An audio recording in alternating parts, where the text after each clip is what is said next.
कहानी के आगाज में हम देखते हैं कि जीनेट एक पार्टी में शराब पी रही है। जब वो अपनी शराब का लुत्फ उठा रही होती है तो उसकी नजर टाम से मिलती है और दोनों आंखों से इशारे करने लगते हैं। देर बाद वो दोनों एक साथ वॉशरूम की तरफ जाते हैं जहां वो बोसा लेने और रोमान भी होने लगते हैं। वक्त बाद एक लड़का जिसका नाम आर्थर है वहां आता है क्योंकि उसे वॉशरूम इस्तेमाल करना होता है, लेकिन टॉम और जीनेट अभी भी अंदर हैं और बाहर नहीं आ रहे। आर्थर फिर पार्टी में वापस जाता है और अपने साथियों कैरन और वेल को बताता है कि कोई वॉशरूम के अंदर है और काफी देर से बाहर नहीं आया। ये सुनकर कैरन और वेल हंसते हैं और कहते हैं कि ये जरूर टॉम और जीनेट होंगे। वो आर्थर को बताते हैं कि ये इनकी आदत है, वो हर बार ऐसा करते हैं। आर्थर पेगासस में मुब्तला होकर पूछता है कि क्या टॉम और जीनेट में शादीशुदा हैं? कैरन और वेल उसे बताते हैं कि नहीं, दरअसल उनकी शादी को 14 साल हो चुके हैं। आर्थर हैरान होता है और सोचता है कि इतने सालों की शादी के बाद भी इनमें कैसे इतनी मोहब्बत है। इसी वक्त टॉम और जीनेट पार्टी में आते हैं और कैरन आर्थर का उनसे तारुफ कराती है, कहती है कि वो और आर्थर एक साथ काम करते हैं। कुछ वक्त के बाद टॉम और जीनेट सबको अलविदा कहते हैं और पार्टी से जल्दी निकल जाते हैं। लेकिन जैसे ही वो घर पहुंचते हैं फौरन दूसरा दौर शुरू करते हैं और एक दूसरे के करीब होने पर बहुत खुश होते हैं। अब सोच रहे होंगे कि इतने सालों की शादी के बाद भी उनके दरमियान इतनी मोहब्बत कैसे हो सकती है। कहानी का असल राज उसी बात के बारे में है जिसे हम बाद में दरियाफ्त करेंगे। अगले मंजर में जीनेट एक ख्वाब देख रही है। वो खुद को एक जंगल में अकेले चलते हुए देखती है। जैसे ही वो आगे बढ़ती है इसे कुछ सुर्ख कुर्सियां नजर आती हैं और फिर अचानक वो जाग जाती है। वो बिस्तर से उठती है और काम के लिए तैयार होने लगती है। जब वो तैयार हो रही होती है कैरन इसे एक पैगाम भेजती है जिसमें इसे इस रात के खाने की दावत दी जाती है। शाम को दफ्तर का काम खत्म करने के बाद जीनेट घर वापस आती है और देखती है कि टॉम ने पहले ही सारा घर का काम कर लिया है। जीनेट थकी हुई महसूस कर रही है, इसलिए टॉम उसे आराम करने के लिए कमरे में ले जाता है। जब वो बात करते हैं तो वो एक दूसरे के साथ रोमानवी हो जाते हैं।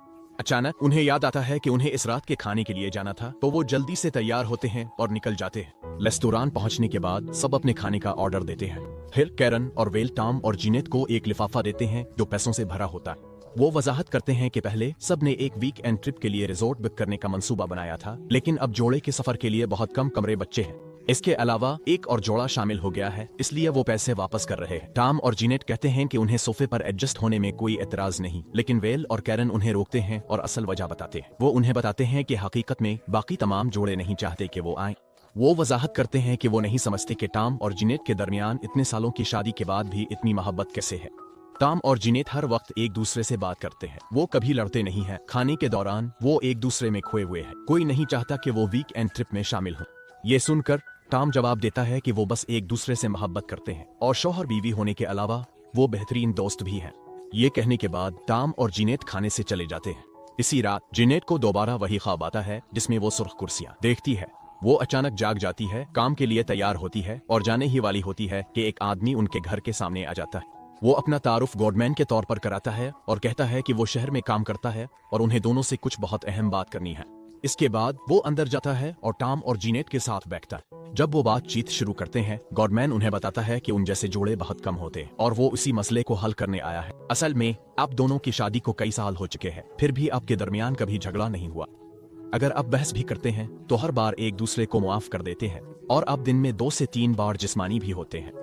एक जोड़े के दरमियान इतनी मोहब्बत मामूल की बात नहीं है और मैं यहाँ इसी मसले को हल करने आया हूँ। इस दौरान वो आदमी उन्हें उनकी जाती जिंदगी के बारे में ऐसी बातें भी बताने लगता है जो टॉम और जीनेट के अलावा कोई और नहीं जानता था। दोनों बिल्कुल हैरान हो जाते हैं और गॉडमैन से पूछते हैं कि वो असल में क्या चाहता है। जवाब में वो एक बरीफ केस निकालता है जिसके अंदर 2 इंजेक्शन होते हैं। वो उन्हें बताता है कि इन दोनों को ये इंजेक्शन लेने की जरूरत है। वो वजाहत करता है कि ये एक वैक्सीन है और उसे लेने के बाद वो एक आम जोड़े की तरह हो जाएंगे। इसके साथ ही वो उन्हें एक खाली चेक भी देता है और कहता है कि वो इंजेक्शन लेने के बदले में कोई भी रकम लिख सकते हैं।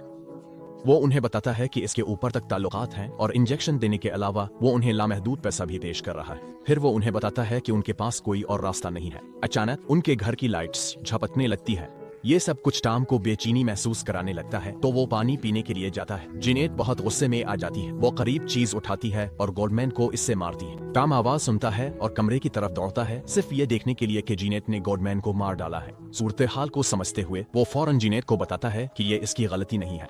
इसके बाद दोनों अपने लैपटॉप पर मुर्दा जिस्म को ठिकाने लगाने के तरीके तलाश करने लगते हैं, लेकिन फिर उन्हें एहसास होता है कि उनकी सर्च हिस्ट्री के जरिए उन्हें पकड़ा जा सकता है, तो वो फौरन लैपटॉप बंद कर देते हैं और इसे तबाह कर देते हैं। इसके बजाय वो लाइब्रेरी जाते हैं और मालूमात और किताबें तलाश करना शुरू करते हैं ताकि कोई डिजिटल निशान न छोड़े।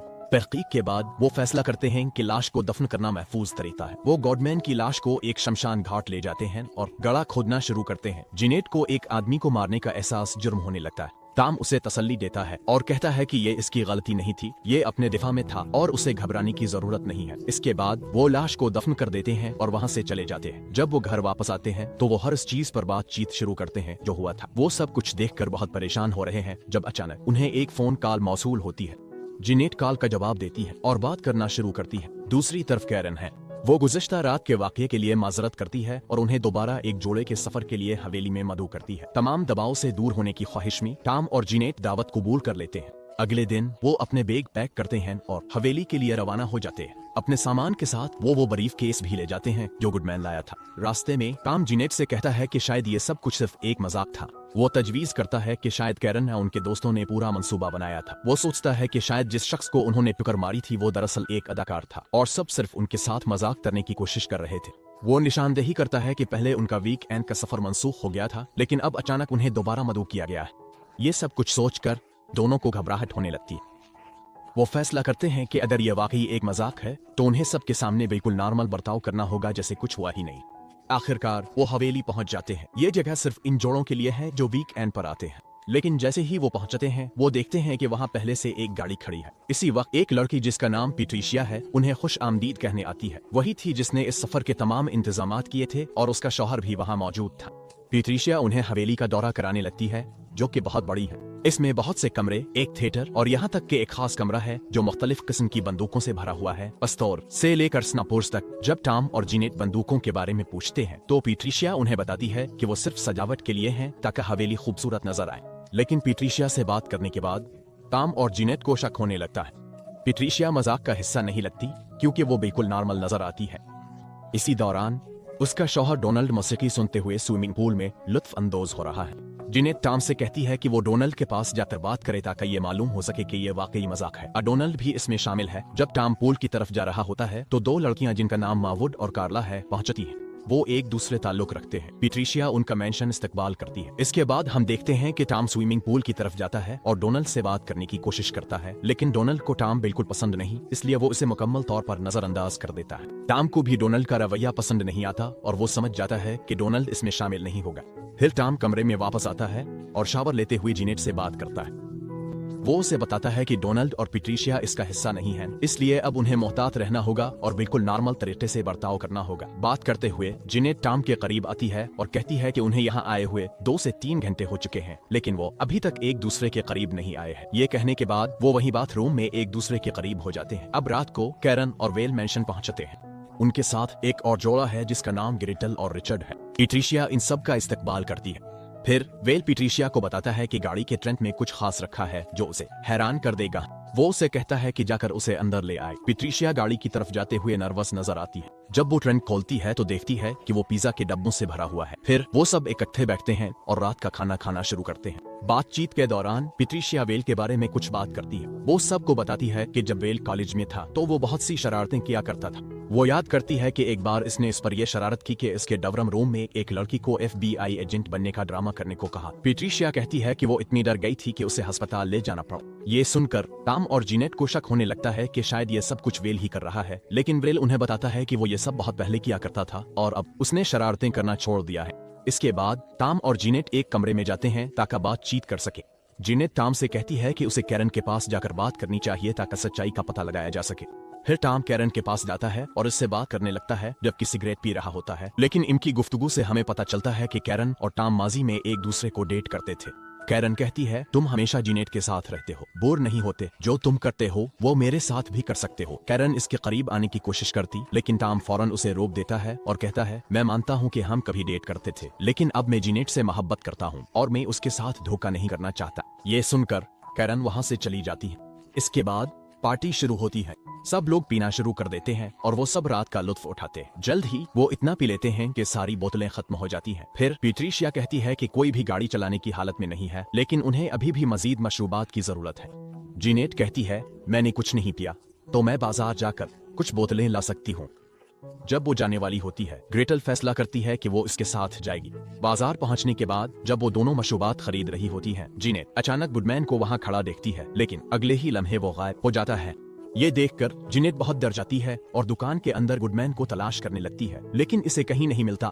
वो बहुत उलझन में पड़ जाती है और फौरन टॉम को कॉल करती है। टॉम उसे कहता है, शायद ये तुम्हारा वहम है, तुम्हें ज्यादा परेशान नहीं होना चाहिए, तुमने शायद किसी और को इसके तौर पर गलती से देख लिया होगा। जैसे ही जिनेट फोन पर बात खत्म करती है और बाहर कदम रखती है, वो अचानक गुडमैन को एक कार में देखती है। वो कार को इसके बिल्कुल सामने रोक देता है, इसकी तरफ देखता है और फिर अलविदा कहकर चला जाता है। ये देखकर जिनेट बहुत ज्यादा डर जाती है। वक्त जाय किए बगैर वो फौरन टॉम को सब कुछ बता देती है। टॉम भी उलझन में पड़ जाता है और नहीं जानता कि क्या करे, इसलिए वो कैरन को बहाना बनाकर चाबियां लेता है और बंदूक के कमरे की तरफ जाता है। अंदर जाकर टॉम वहां से चुपके से एक बंदूक चुरा लेता है। जब जिनेट वापस आती है तो दोनों आपस में बात करते हैं। फिर वो गॉडमैन का बरीफ केस निकालते हैं और सबको दिखाते हैं। वो पूछते हैं कि क्या कोई इस बरीफ केस को पहचानता है या इसके बारे में कुछ जानता है, लेकिन सब कहते हैं कि उन्हें कोई अंदाजा नहीं है। इसके बाद टॉम और जिनेट सबको गॉडमैन और बरीफ केस के बारे में सच बताते हैं। ये सुनकर सब हैरान रह जाते हैं और पूछते हैं, तुमने हमें ये पहले क्यों नहीं बताया? तुम दोनों अब तक क्या कर रहे थे? टॉम फिर पूछता है, क्या यहाँ कोई साइंसदान है? हमें ये मालूम करना है कि इन इंजेक्शंस के अंदर क्या है। ये सुनकर कैरन को अचानक याद आता है कि आर्थर जो उसके साथ काम करता है एक साइंसदान है। वो फौरन आर्थर को फोन करती है और इसे कहती है कि अपना माइक्रोस्कोप लेकर हवेली आ जाए। कल के बाद वो सबको बताती है कि आर्थर कल सुबह तक पहुंच जाएगा। वो तजवीज करती है कि सबको अब सोना चाहिए, लेकिन डोनाल्ड तशवीश का इजहार करता है, कहता है अगर गॉडमैन यहाँ आ गया जब हम सो रहे हों। इस पर पेट्रिशिया सबको यकीन दिलाती है हवेली मुकम्मल तौर पर महफूज है। यहाँ चारों तरफ मोशन सेंसर्स नस्ब हैं, कोई भी हमारी इत्तिला के बगैर दाखिल नहीं हो सकता। इसके बाद सब सोने चले जाते हैं। ताहम बिस्तर पर लेटे हुए भी उन्हें अब भी डर लगता है कि रात को कुछ हो सकता है।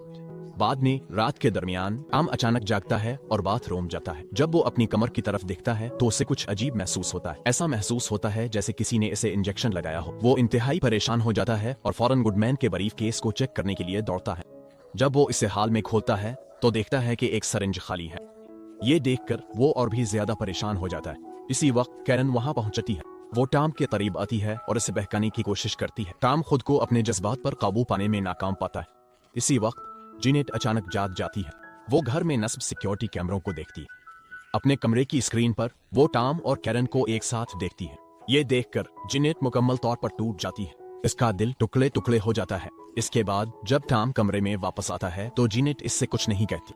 वो खामोशी से मुंह मोड़ लेती है और सो जाती है।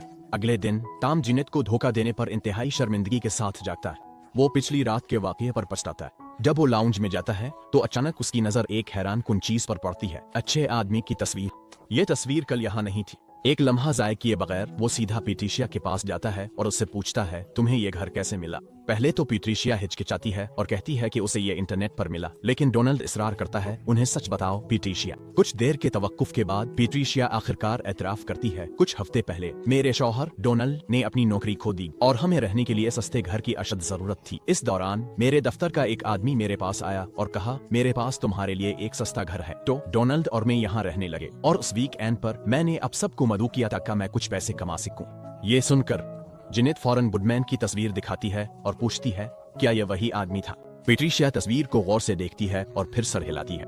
हाँ। टॉम और जिनेट फौरन सब की तरफ मोड़ कर कहते हैं, ये सब गुडमैन की चाल है, वो हमें कैमरों के जरिए देख रहा है, हमें अभी इसी वक्त यहाँ से निकलना होगा। ये सुनकर सब घबरा जाते हैं और जल्दी से बाहर की तरफ भागते हैं, लेकिन जब वो गाड़ियों तक पहुँचते हैं और निकलने की कोशिश करते हैं तो उन्हें एक खौफनाक हकीकत का एहसास होता है। मरकजी दरवाजा मुकम्मल तौर पर बंद है। दरवाजे में एक खुदकार लॉकिंग सिस्टम है जो सबको और भी ज्यादा बेचैन कर देता है। डोनाल्ड दरवाजा खोलने के अज़्म के साथ आगे बढ़ता है और दरवाजे को छूता है, लेकिन जैसे ही वो ऐसा करता है उसे एक जबरदस्त बिजली का झटका लगता है और वो जमीन पर गिर जाता है। मायूसी में टॉम वो बंदूक निकालता है जो उसने पहले चलाई थी, लेकिन जल्द ही इसे एहसास होता है कि ये बेकार है। फिर अचानक उनके तमाम मोबाइल फोन एक ही वक्त में बजने लगते हैं। जब वो अपनी स्क्रीन चेक करते हैं तो सबको एक ही पैगाम नजर आता है, वापस अंदर चले जाओ, सब कुछ जल्द ही खत्म हो जाएगा। कोई चारा न होने की वजह से सब आहिस्ता आहिस्ता वापस अंदर चले जाते हैं। जैसे ही जिनेट दरवाजे से अंदर कदम रखती है, कुछ फौरन उसकी नजर में आता है। सुर्ख रंग की कुर्सियां, बिल्कुल वैसी ही जैसी इसने अपने ख्वाबों में कई बार देखी थी। एक एक करके सब लोग कुर्सियों पर बैठ जाते हैं, बेचैनी से सोचते हैं इनके आगे क्या होगा। फिर एक पुरस्कार आवाज पूरे हवेली में गूंजती है, आप सबको एक दूसरे के सामने अपने राज जाहिर करने होंगे, सिर्फ तभी आप यहाँ से आजाद होंगे। फिर एक लम्हे के बाद जिनेट सब की तरफ देखती है और सबसे पहले बोलती है, वेल कैरन ने मेरे शौहर के साथ जिस्मानी ताल्लुक कायम किया, टाम गहरी सांस लेता है और सबकी तरफ देखता है। कैरन ने मुझे वो इंजेक्शन दिया जब मैं सो रहा था और उसी वजह से ये सब कुछ हुआ। कैरन फौरन जवाब देती है, हाँ मैंने टाम को इंजेक्शन दिया था, लेकिन इससे पहले मैंने सिरिंज से केमिकल्स फेंक दिए थे। ये बिल्कुल खाली था। मैंने ये सिर्फ उसे उलझाने के लिए किया था।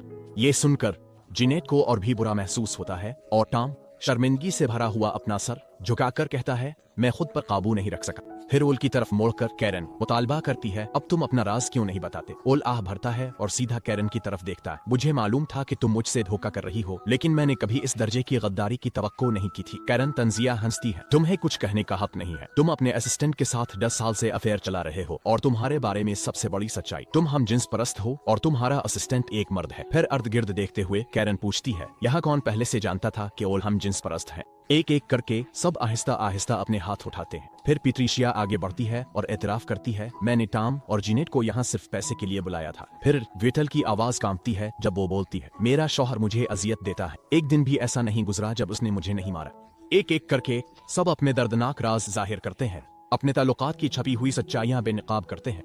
एक तवील खामोशी के बाद टाम अचानक खड़ा होता है और अर्ध गिर्द देखता है। फिर वो कहता है, गुडमैन, तुमने वो सब कुछ सुन लिया जो तुम सुनना चाहते थे। तुम चाहते थे कि हम सब अलग हो जाए। तुम्हारा काम मुकम्मल हो गया है, अब हमें जाने दो। फिर गुडमैन की आवाज गूंजती है, तुम जा सकते हो। ये वाजे हो जाता है कि गुडमैन का वाहिद मकसद टाम और जीनेट के दरमियान दरार डालना था। वो 14 साल से बगैर किसी लड़ाई के साथ थे, जो कि इंतहाई नायाब बात थी। गुडमैन का मकसद ये था कि गैर ताल्लुकात को मामूल पर लाया जाए, ये यकीनी बनाकर के हता कि सबसे खुश जोड़े भी मुश्किलात का सामना करें। लेकिन इसके बारे में कुछ और भी ज्यादा खौफनाक था। गुडमैन इंसान नहीं था। कत्ल होने के बावजूद वो दोबारा जिंदा हो गया था। कोई इसे मार नहीं सकता था क्योंकि वो इस दुनिया का नहीं था। एक एक करके सब चले जाते हैं सिवाय टाम और जीनेट के। जब वो जाने की तैयारी कर रहे होते हैं, गुडमैन अचानक उनके पीछे नमोदार होता है। जीनेट अपने गुस्से को काबू में ना रख सकने की वजह से इस पर चीखती है, मुझे परवाह नहीं कि तुम फरिश्ता हो, शैतान हो या कुछ और, लेकिन तुम एक खौफनाक इंसान हो। गुडमैन मुस्कुराता है, अगर तुम चाहो तो तुम अब भी चेक पेश कर सकते हो। बिला जेजे का टाम चेक लेता है और उसे इसके सामने ही फाड़ देता है। फिर पीछे देखे बगैर टाम और जीनेट वहाँ से चले जाते हैं। जब वो घर गाड़ी चला रहे होते हैं तो गाड़ी में एक बेचैनी खामोशी छा जाती है। टाम जुर्म के एहसास में डूबा हुआ जीनेट की तरफ देख भी नहीं सकता। दूसरी तरफ जीनेट खामोशी से बैठी रहती है, ख्यालात में गुम। इसका जहन उन खूबसूरत लम्हों की तरफ चला जाता है जो उसने टाम के साथ सालों में गुजारे, वो बेशुमार यादें जो उन्होंने मिलकर बनाई। और उसी लम्हे में वो एक फैसला करती है, वो उसे मुआफ कर देती है। बगैर कुछ कहे वो गाड़ी को एक खामोश जगह पर रोक देते हैं। फिर मजीद बर्दाश्त न कर सकने की हालत में वो एक दूसरे की तरफ झुकते हैं और एक गहरी बोसा शेयर करते हैं। जज्बा गालिब आ जाता है और उनकी मोहब्बत दोबारा जिंदा हो जाती है। कहानी खत्म है। उम्मीद है कि आपको ये कहानी पसंद आई होगी। जल्द ही एक और दिलचस्प कहानी के साथ मुलाकात होगी।